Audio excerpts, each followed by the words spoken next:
हमारे चैनल को तुरंत सब्सक्राइब व ग्रुपों में शेयर करें और आइकन का बटन अवश्य दबाएं। चैनल में विज्ञापन व न्यूज हेतु संपर्क करें।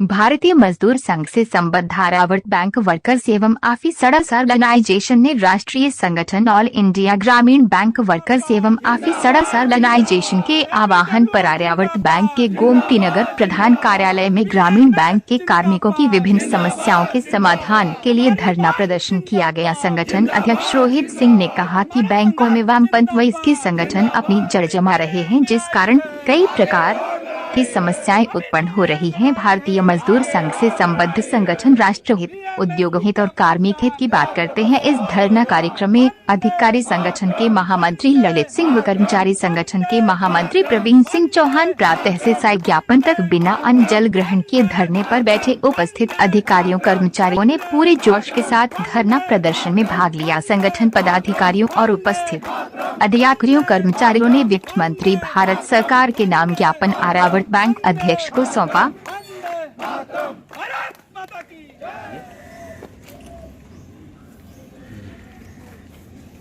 ये जो प्रदर्शन था ये एक सांकेतिक धरना था। हम लोग आज ये चरणबद्ध तरीके से 1 सितंबर से ही हमारा ये कार्यक्रम चल रहा था। ब्लैक वॉच जो हम लोग डाल रखे थे, फिर से 1 या 2 में, फिर से 6 तारीख को हम लोगों ने मेमोरेंडम भी भेजा था अध्यक्ष महोदय और क्षेत्रीय प्रबंधक के माध्यम से सारे हमारे भारतवर्ष के सभी ग्रामीण बैंक के तरफ से हमारे जो पदाधिकारी हैं अपना ज्ञापन सौंपे थे। और आज उसी क्रम में हम लोगों ने 14 तारीख को एक सांकेतिक धरना प्रधान कार्यालय पे हमारे सभी ग्रामीण बैंक के सदस्यों ने आज दिया है। और बहुत ही मनोयोग से आप देख रहे होंगे कि बारिश का मौसम है, उसके बावजूद भी हमारे कार्यकर्ता डटे हुए भींग कर भी इस धरने को, इस सफल धरने को लेकर हम सभी अपने कर्मचारी भाइयों को, अपने अधिकारी भाइयों, सारे अपने ग्रामीण बैंक कर्मियों को तहे दिल से धन्यवाद देते हैं। और हमें आशा है कि इसी प्रकार से अपने संघर्ष को आगे वो लेकर चलेंगे। क्या मांगे हैं? हमारी जो ग्रामीण बैंक की प्रमुख मांगे हैं वो मैं आपको बता दूं। पहला है NRBI की स्थापना, राष्ट्रीय ग्रामीण बैंक की स्थापना। इस स्थापने से हम लोगों के बहुत सारे चीज़ ऑटोमेटिक सही हो जाएंगे। आप भी जानते हैं कि आज ग्रामीण सुदूर क्षेत्रों में ग्रामीण बैंक, आज समझिए कि नीचे की जो कमर्शियल बैंकें हैं उनसे एक ग्रामीण बैंक हमारा 60-61 करोड़ का व्यवसाय लेके हमारी बैंक इतना अच्छा व्यवसाय कर रही है। ऐसे क्षेत्र में जहाँ पे कमर्शियल बैंक कुछ नहीं कर पाए, वहाँ हमारी ग्रामीण बैंक की रेशियो बहुत अच्छी रहती है और अच्छा काम भी होता है। और हमारे में बहुत ही कम एम्प्लॉय पर भी हमारे ग्रामीण बैंक के कर्मचारी अच्छा काम कर रहे हैं। उसी को लेकर हम लोग चाह रहे हैं कि एक बृहद बैंक इस भारत का ग्रामीण स्वरूप में राष्ट्रीय ग्रामीण बैंक का स्थापना हो, जिससे कि हमारी एक राष्ट्रीय स्तर पे एक अच्छा छवि बन पाए और हमारा बैंक एक सुदृढ़ बैंक के रूप में आगे आए। और हमारा उसके बाद देखें प्रमोशन पॉलिसी को लेकर नए युवक हमारे बैंक में आ रहे हैं और बहुत जल्दी निकल जा रहे हैं, क्योंकि यहाँ पे प्रमोशन पॉलिसी बहुत ही लेट से लोगों को प्रमोशन होता है। 6-6, 8-8 साल वेट करना पड़ता है। वहीं कमर्शियल बैंकों में 4 साल में प्रमोशन रहता है। जबकि NIT का जो मामला था, समान कार्य पर समान वेतन, वो अभी भी हम लोगों को पूरे रूप से नहीं मिल पाया है। उसी को लेकर हम लोग समानता को लेकर, हम अपने अधिकारों को लेकर, जो हमारा समानता मिला हुआ था NIT में, उस NIT को लेकर हमेशा हम लोग उसको एक संविधान मानते हैं। ग्रामीण बैंक कर्मी के लिए NIT एक संविधान है, जिसको लेकर हम हमेशा आगे बढ़ते रहते हैं। कोई हमारे NIT से छेड़छाड़ ना करे, क्योंकि इसी आधार पर हमको समान वेतन मिलता है और उसको लेकर हम लोग आगे बढ़ रहे हैं। और हमारे आज जो दोनों महामंत्री हैं वर्कर्स और ऑफिसर के, निर्जल व मतलब बिना जल के इस कार्यक्रम को किया गया है, इसके लिए हम अपने वर्कर्स एवं ऑफिसर दोनों के महामंत्रियों को धन्यवाद देंगे।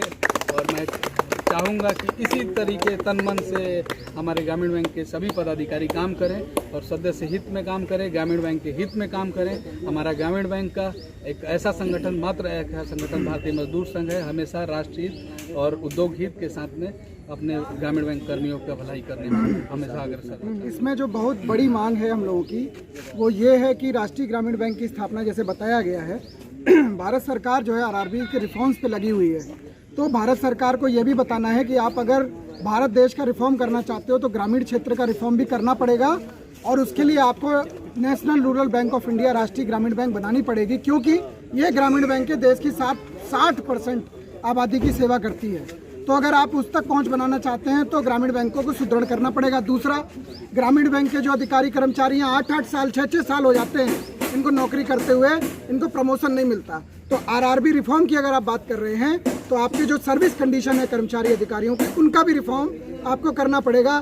तीसरा, रोजगार सृजन, जैसे कि भारत देश में बेरोजगारी की बड़ी समस्या है, बैंकों में ये दैनिक वेतनभोगी काम कर रहे हैं, इतने वर्षों से काम कर रहे हैं, 10-10 साल 15-15 साल 20-20 साल से काम कर रहे हैं, लेकिन आज तक इनका नियमितीकरण नहीं हुआ है। इनको भी नियमित किया जाना चाहिए। इनको भी अधिकार है कि इनका परिवार एक अच्छे वेतन से पल सके, इनका वेतन बढ़ाया जाए और इनको बैंक में नियमितीकरण किया जाए। साथ ही साथ रिटायर होने वाले लोगों को 30% फैमिली पेंशन अभी तक नहीं मिल पाई है, जो कि राष्ट्रीयकृत बैंकों में लागू कर दी गई, लेकिन ग्रामीण बैंकों के साथ ये दोगला व्यवहार सरकार का किया जाता है। उसको भी सुधारने के लिए आंदोलन है।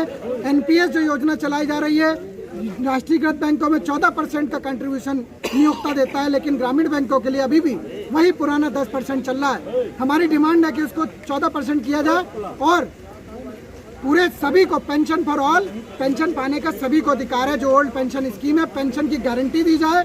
अधिकारी कर्मचारियों का पेंशन अधिकार है। 20-25 साल 30 साल की नौकरी करने के बाद अधिकारी कर्मचारी रिटायर होते हैं, उनको कम से कम 50% कन्फर्म पेंशन मिलनी चाहिए। और साथ ही साथ सुदूर क्षेत्रों में काम कर रहे हैं ग्रामीण बैंक अधिकारी कर्मचारी, उनके वेतन भत्ते प्रवर्तक बैंक जो दिए जाते हैं उसी के अनुसार दिए जाना चाहिए।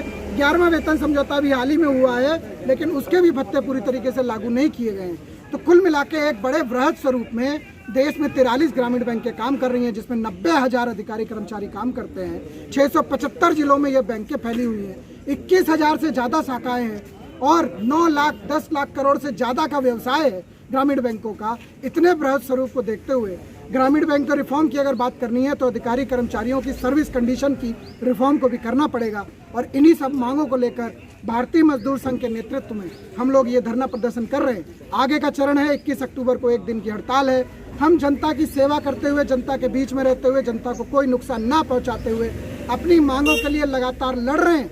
लेकिन अगर इसके बाद भी भारत सरकार हमारे ग्रामीण बैंक अधिकारी कर्मचारियों की मांगों को नहीं सुनती तो भारतीय मजदूर संघ पूरे जोश और खरोश के साथ 17 नवंबर 2022 को भारत सरकार की गलत नीतियों के विरुद्ध दिल्ली में 1 लाख कार्यकर्ताओं के साथ, पब्लिक सेक्टर के कार्यकर्ताओं के साथ आह्वान किया है।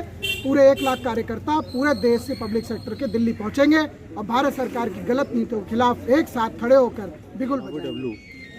मैं इनकी मांगों का समर्थन करता हूं और इन सभी को आश्वस्त करता हूं कि NOBW भी भारतीय मजदूर संघ का एक अंडरस्टैंड संगठन है और हम इनके साथ हैं और इनको जहां भी हमारी ज़रूरत पड़ेगी हम इनके लिए अपने मेंबरों के साथ सदैव खड़े रहेंगे। और हम आपकी चैनल से आह्वान करते हैं, जो आगामी 17 नवंबर को हमारा जो दिल्ली में जंतर मंतर में प्रदर्शन होने वाला है, तो ग्रामीण बैंक के हमारे जितने साथी लोग हैं वो ज़्यादा से ज़्यादा संख्या में पहुँचे, अपना रिजर्वेशन कराएं, वेटिंग में हों, कैसे भी हों, लेकिन हमको अभी दिखाना है कि हम लोग भी अपनी ताकत दिखा के अपनी मांगें मना सकते हैं गवर्नमेंट से।